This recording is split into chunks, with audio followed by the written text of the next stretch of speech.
Spravila som si texty, ktoré sú veľmi nové, vlastne vytvorila som ich takto v priebehu novembra a oktobra.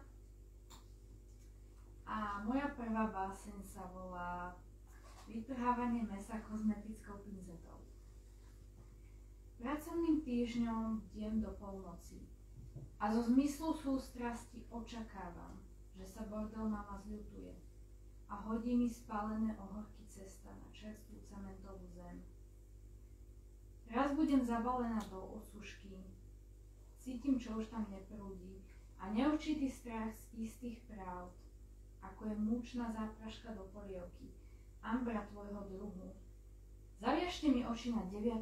decembra, v tom momente ste dostali bubonický mor na neumytom pohári. Vyradené oblečenie po predošlých služobníkoch, krutosti inflačnej politiky a nahý Kristus s rukami na temene spieva piesň oproti múru, než ho zastrelia.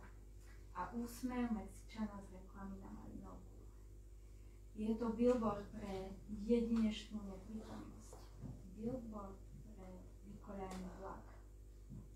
Mexičan je vlastne strašne škaredý a je bielý.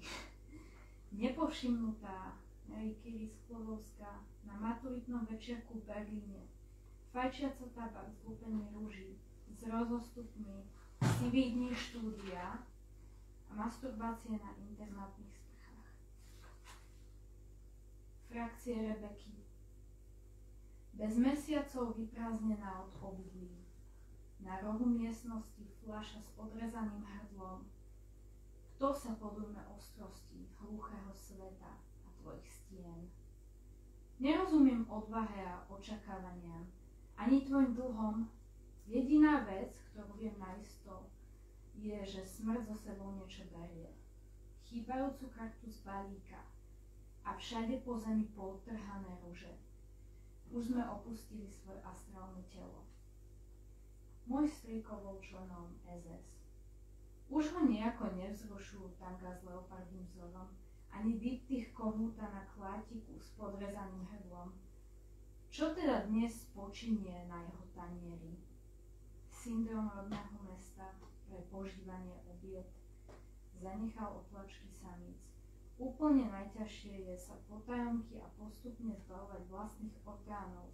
V stálej prítomnosti ničoho iného než vlastného hlasu musieť vysvetľovať triednej učiteľke silonky s krvavými fľakmi, tak ako má naspamäť naučené. Niekto nás udal!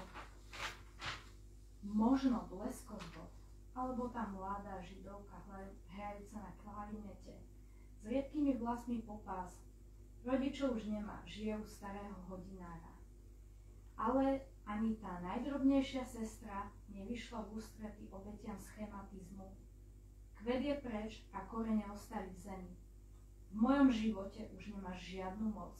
Mám tvrdšie jadro, ešte tvrdšie než tvoje jablko plné kianidu. Gotika 1345. Nymfa, poloboh prekračujúci rieku, preváža malomocných na ostrov. Bol november, skromné útorky.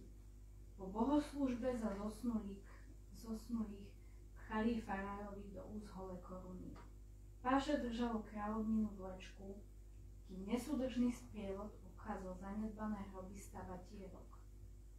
Ľakne si a začne šepkať do naftovej rúry, že morové cintoríny a diela na obliehanie treba navždy zapečatiť. 2024. Ešte mám priveľa času na balzamovanie, navštevujem tvoj cintorín a otieram si tvoju hlinu o tvár. Cítim zápach deravých pančúch prevesených na pradelnej šnúre.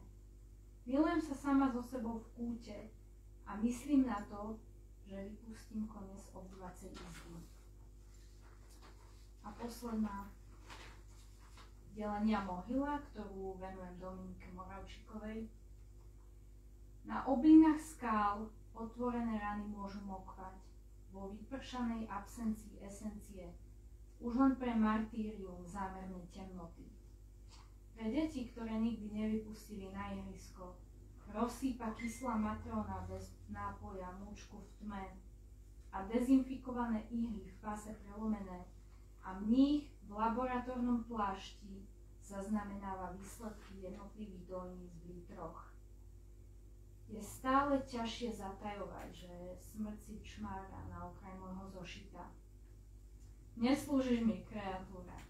Nepamätáš si moje obety, ktoré som zanašala na Attilov hrobu prostred sídliska. Ostala len odopnutá karabína. Keď klepem bravčové rezne, počujem, ako sa moje mäso trhá, rovnako ako Karl Marx nabodnutý na 4 mečoch pre povojnové rituálne zatratenia. Liečenie začína tým, že utrpenie príjmeme. Chceš striebornými nožnicami, ktoré si tak dlho leštila, prestrihnutú pavučiu niť? Je to jediné, na čom visí kostra papierového zápisníka. Bude to v poriadku.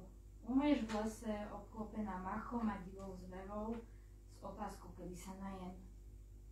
Zem, venujem ti svoje telo a nemám strach. A toto je bonusová, ktorú som prepísala ručne. Staršia na vyžiadanie. Freudova pivnica. Mám strach prekročiť prah domu vo vôni večernej a temnej záhrady.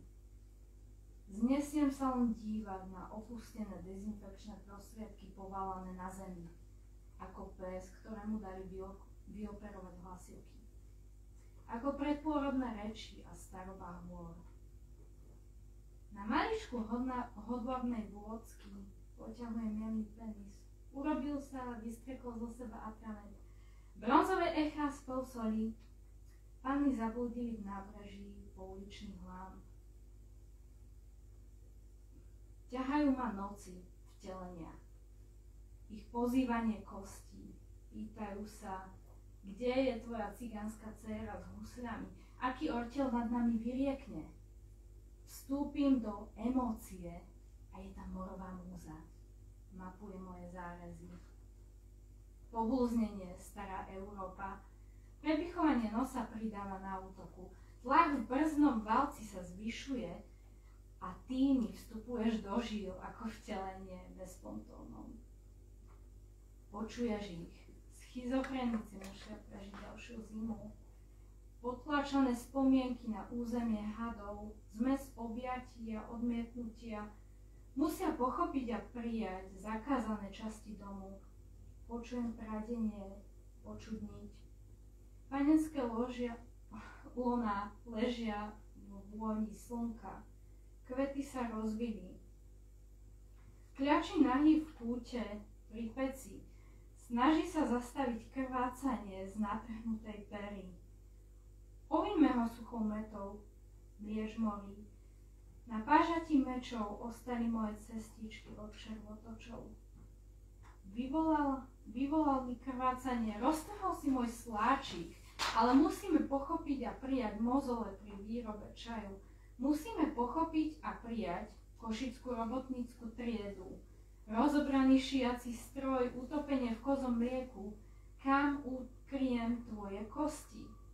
Musím prestať pochovávať do pohrebiska svojho tela. Prach odmietnutia bude rozptýlený niekam ďaleko, mimo pivnice.